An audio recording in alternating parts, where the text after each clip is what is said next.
And one of the kind of main interesting points of your Lurton winery there in Argentina is very much about the grape, because you're one of the few or only producers, I think, in Argentina that actually markets a Cot as well as a Malbec. Can you tell us a bit about the difference between the grapes?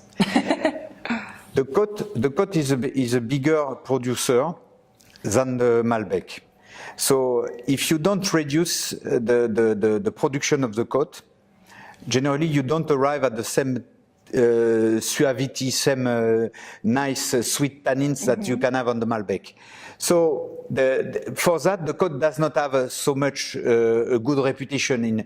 So there is many producers who have Cot, but they don't speak of Cot. Okay. Because of this reputation. Myself, I'm not scared of the Cot because the Cot is the French Malbec, and also because myself, I know how to manage it. I know because I have managed it in another life here in France, and because this variety, I work it in high density with high density of plantation. I work it with a low yield, and this variety gives me some very interesting wines. So I'm very proud to have this Malbec, but there is other people who don't speak of this Cot because they are not proud of it.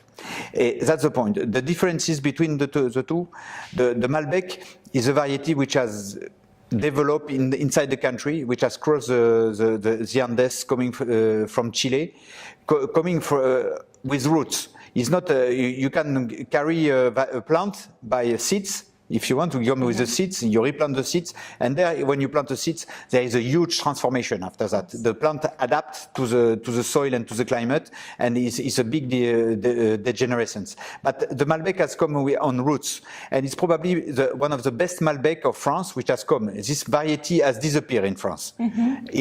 So today, what we have as a Cot is not exactly the same variety than the Malbec which has arrived at this period. This has arrived en route. It did not change so much. There is a lot of massal replantation, but at the end we get a variety which is slightly different because the berries are smaller than the berries of the Cot, and the leaf is a little bit less round, a little bit more cut, and so that's the small differences. After that, when you work them with low yield, they don't produce exactly the same wine. We can say the Cot is more on the Cabernet style with rough tannins, a little bit more herbaceous, and where the Argentine Malbec is more fruity, rounder, more red fruit expression, and soft and round. Super.